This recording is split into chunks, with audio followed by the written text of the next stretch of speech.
Sharing today from some scriptural sources from Torah. So the Tower of Babel and the dispersion. This is Nayach, chapter 11, verses 1 to 9. The whole earth was of one language and one common purpose. And it came to pass, when they migrated from the east, they found a valley in the land of Shinar and settled there. They said to one another, "Come, let us make bricks and burn them in fire." And the bricks served them as a stone, and the bitumen served them as mortar. And they said, "Come, let us build a city and a tower with its top in the heavens, and let us make a name for ourselves, lest we be dispersed across the whole earth."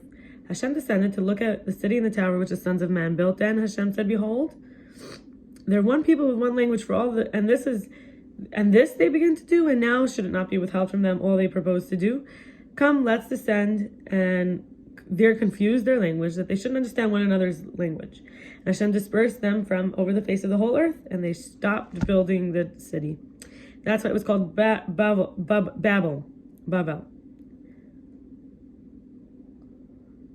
Because it was there that Hashem confused the language of the whole earth, and from there Hashem scattered them over the face of the whole earth. Tower of Babel. So there's a abarbanel on Nayach from an earlier chapter called chapter 9, verse 28-29. It said that Noah was born in 1056. The flood was 1656. And he died in 2006, 10 years after the dispersion that was just mentioned. Abraham was born 1948. He was 58 when Noah died. So I just think it's interesting that we could look at these as our years, really. Someone was born 1056. 600 years old he was when the flood was. He was 600 years old. Then he died 350 years later. 340 years after the flood. 340 years later, they were already building a tower. The world had had a flood. They were already building a tower to try to be like the power. But about 300 years later is when Abraham was born. There was Torah from a word of mouth. It went from Adam to Lamach to Noah to Abraham to Yaakov to Kahas and to Moshe. Moses being the one who gave the Torah. So until Moshe wrote it down, it was from there. It was word of mouth. I'm going to share from now the Zohar, chapters 31 and 32. It says about how there's 49 days between getting the Torah and the liberation. When Moshe was the transmitter, they got the Torah. The Jews got the Torah from Har Sinai. It was delivered to everyone, not just word of mouth from the leader. And then the liberation. And there's 49 letters in the names of the tribes. Bina is 50. There's 49 fragrances. It says Torah gives 49 pure, 49 impure. Keter is the crown. The sparks that glitter the sides at 620. So we have ox, eagle, lion, man. There's a great cloud, fire, flaring, storm wind, brightness like the supernal chariot, versus the shells, which are the klipo, the peels, right? And so considering all this, we have egos, which is like a nut, and then we have the tree, the eights. Egos is 7, 3, and 1, which is 11. And then we have the tree, which is 70 and 90. 90 is tzedek, which is upright. Ayin is like tzaddik, and this is for the tree, the eights. Ayin means nothingness, right? Nothing, upright. Eges, we have Aleph, which is the first. We have Zayin, which is about judgment. And then we have Gimel. So we have here the 4 headwaters from Eden, the rivers that separate from the garden. So we have egos and eights, the seed and the cover. This is and the flesh, right? So this is what the Zohar is teaching, that we even have in the Torah, we have all these days between the getting the Torah and the liberation for it to set in. There's so many levels and levels, from the tree to the nut being the seed, like that the tree comes from, like an acorn or pine cone. Now I'm going to share from Joel. Joel is a prophet. He's also called Yoel. And I'm going to share from chapter 3, verse 1. "And it shall come to pass afterward that I'll pour out my spirit on all flesh, and your sons and your daughters shall prophesy.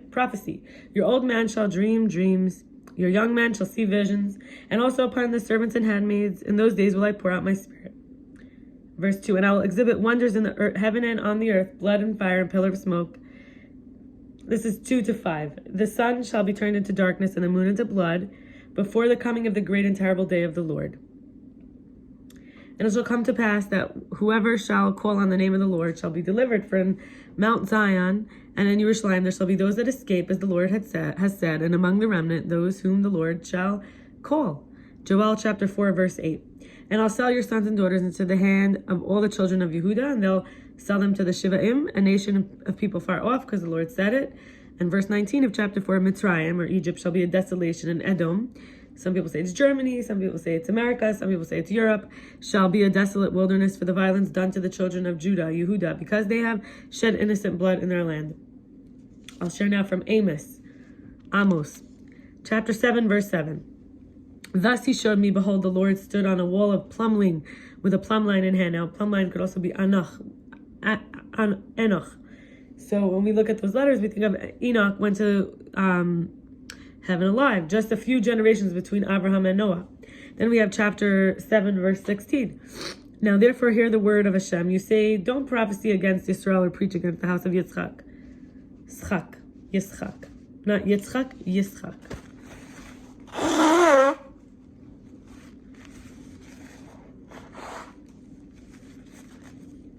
Chapter 7, verse 17, therefore, thus say the Lord, your wife will be a city harlot, your sons and your daughters the sword will topple, and your land will be divided by line, and you, an unclean, impure, unsanctified land, will die, and Israel will go into exile on his land. Chapter 8, verse 8, shall not the land tremble for this, and everyone mourn that dwells in it?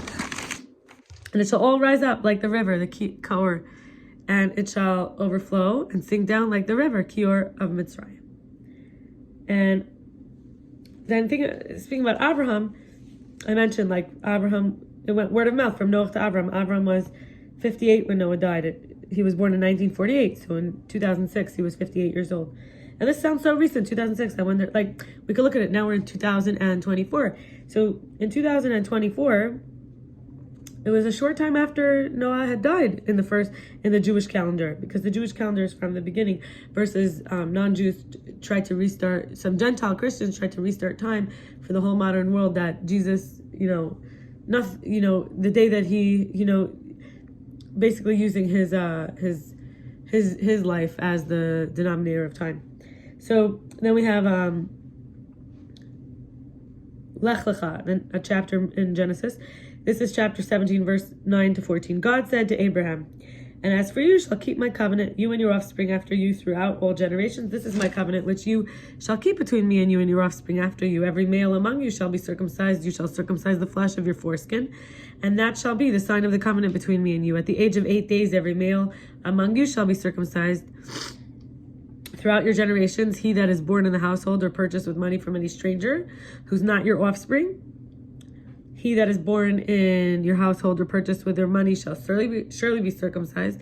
Thus my covenant shall be in your flesh, for an everlasting covenant, an uncircumcised male, the flesh of whose foreskin shall not be circumcised, that soul shall be cut off from its people. He has invalidated my covenant. And I was thinking, just as an aside, in a new body, like a circumcised body, I could look at it as, I'm not going to carry shame for wanting to be happy or for desiring care, attention, and support. It's not personal, my family couldn't, but like circumcising that, where I come from, circumcising my expectations, circumcising my shame, right?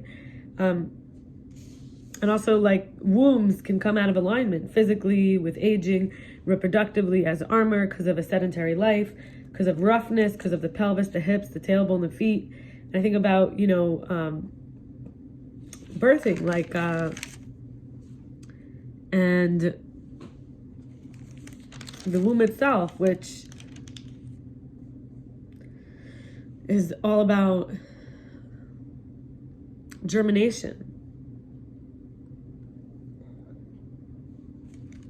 So even from the womb, we could start being out of alignment. We do have to let go of our past, like Abraham did. Lech lecha, go away from where you were, right? And then I know that we're not alone. Hashem's always with us. God's always with us. There is this magazine called AmiLiving. So I remember I wrote some notes. It says, don't fuss. It takes two to fight. Don't hold things when you hold things. Putting on just a little lipstick cures all. The only person you can count on is the one in the mirror. No matter what you do, be a mensch, be a person, be a good person. When you say this is the last time, say that was the last time in order not to do it again. Even a fish wouldn't get caught if he would keep his mouth shut. The Torah is perfect. Not everyone who keeps the Torah is perfect, but the Torah is perfect. And we're not alone. Hashem's always with us.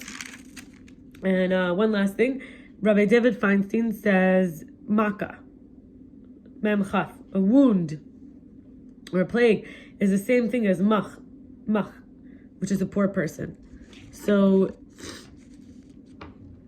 in a way, our woundedness keeps us poor.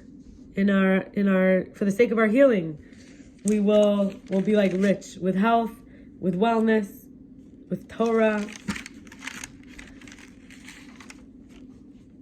and the tree and the nut with prophecy, with tree and the nut matching, no separation.